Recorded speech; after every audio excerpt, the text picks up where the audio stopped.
Bismillahirrahmanirrahim. Assalamu alaykum, hörmətli görürmənlər. İstiqlal gündəlik xəbərlərimizi görüşlərini qarşılayırıq. Mən Abdullah Yalğun. Proqramımızda vətənimiz Şərq Türkistan və dünya gün tərtibindəki ən mühim xəbərlərini huzurunuzğa sunumuz. Qənəmsiz diqqətinizlər ekranımız olsun. Türkiye Xitayning to'r savdo suplariga zarba hisoblanadigan qaror e'lon qildi. Türkiye hökuməti tamojna beji keçirimiga aloqador yangi nizam e'lon qilgan bo'lib, Shein, Temu va Alibaba qatorliq Xitoy to'r savdo suplarining eng kuchli ta'siriga uchraydiganligi ta'kidlanmoqda. Yangi Shafaq gazetining aloqador xabarida qayd qilinishicha, Turkiya prezidentining buyrug'iga asosan 2026-yili 6 yanvar xalqaro savdo setiqlarining tamojna boj nizomi butunlay o'zgargan. Yangi nizomda boj nisbati o'stirilgandan sirt 30 yevrodan to'van zakoslardan tamojna beji kechirim qilish siyosati oxirlashgan. Buningdan keyin chet eldan kirgan har qanday moldan bahosi qanchalik bo'lishidan qat'iy nazar umumyuzlik tamojna beji e'landi ekan. Mazkur belgilama organ gazetida e'lon qilingan kundan 30 kun keyin, ya'ni 2026-yili 6 fevraldan tortib rasmiy yo'lga qo'yilishga boshlaydi ekan. Chet eldan keladigan tovarlardan e'linadigan tamojna beji davlatlarga qarab farqli bo'lib, Yevropa ittifoqi davlatlaridan 30%, Xitoy, Amerika, Angliya qatorliq boshqa davlatlardan 60% boj e'lindi ekan.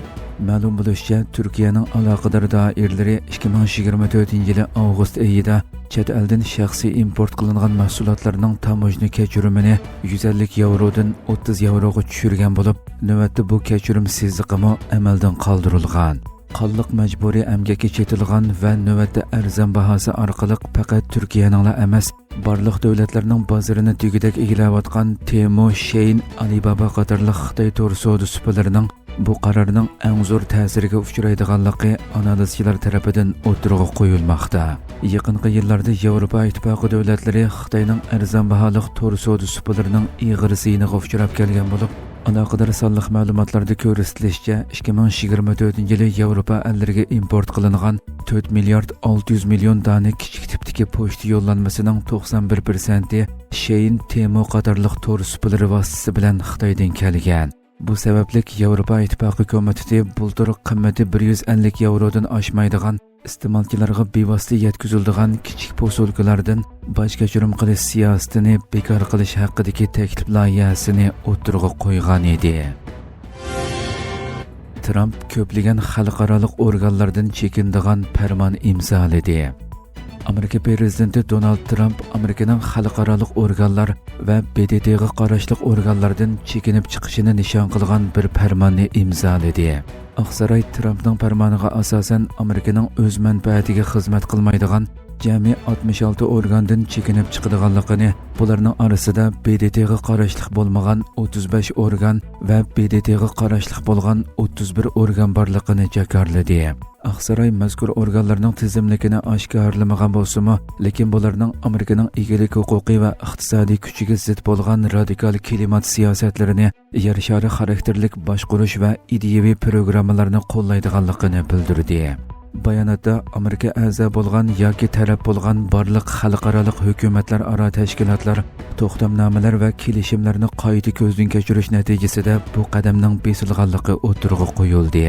Bir yil ilgari ikkinchi qatim hokimiyat beshiga chiqqan Trump Amerikaning BDTga beradigan mablag'ini qisqartirishga, BDT inson haqlari kengashi bilan bo'lgan aloqasini to'xtatishga, Birlashgan Davlatlar Tashkiloti Yaqin Sharqdagi Falastin musofirlariga yordam berish xizmat ishlash organiga qilinadigan mablag'ni uzib tashlash muddatini uzartishga va Birlashgan Davlatlar Tashkiloti Ma'arif, ilm-fan va madaniyat tashkilotidan ayrilishga tirishib kelgan edi. Trump yana Dunyo sahiyat tashkiloti va Parij klimat kelishimidan ayrilish planlarini e'lon qilgan edi. Londondagi Falastin vakolatxonasining darajasi elchixona salohiyatiga o'stirildi. Angliya hukumatining 2025-yili sentabrda Falastin davlatini e'tirof qilish qaroridan keyin Falastinning Londondagi vakolatxonasi rasmiy turda elchixona darajasiga o'stirildi. Falastin davlati elchixonasi deb atalishga boshlagan mazkur diplomatik organ 5 yanvardan boshlab rasmiy faoliyat boshlagan bo'lib, bu ahvol ikki davlat o'rtasida to'liq diplomatik munosabat o'rnatish yo'lidagi tarixiy qadam deb qaralmoqda. Falastinning Angliyada turishliq elchisi Hussam Zomnot ijtimoiy taratquv supsi X'dagi bayonotida vakolatxonaning elchixona darajasiga ko'tarilishini Angliya Falastin aloqalaridagi bir burilish nuqtasi deb atadi. Angliyaning Yaqin Sharq ishlari vaziri Hamish Falconer bu vaqtda to'xtalib, mazkur qarorning ikki davlatlik hal qilish chorasini saqlab qolish hamda Isroiliya bilan Falastin xalqlari orasida uzil-kesil tinchlik o'rnatish maqsadida chiqarilganligini bildirdi. Falconer Londondagi Falastin elchixonasining rasmiy ochilganligini muayyanlashtirish bilan birga ikki taraf diplomatik aloqalarining rasmiylashganligini qarshi olganligini aytdi. U yana G'azzadagi ig'ir insonparvarlik krizisini tilg'aylab, yordam buyumlarini yetkazishda sirtdan qaraganda ozroq ilgirlashlar bo'lgan bo'lsa-mu, lekin ahvolning yanada jiddiy ekanligini eskartdi. Bu elchixonaning darajasini o'stirish Angliyaning Falastin doiralari bilan bo'lgan munosabatini yangi bir baldoqqa ko'tarish tirishchanligini ko'rsatib bersa-mu, G'azzadagi insonparvarlik ehtiyojlarini qamdashda mavjud bo'layotgan zo'r qiyinchiliklarning yanada davomlashayotganligini eskartmoqda.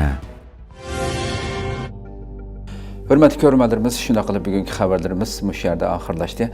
Atigi programmamizni ko'rishgacha omon bo'linglar. Assalomu alaykum va rahmatulloh.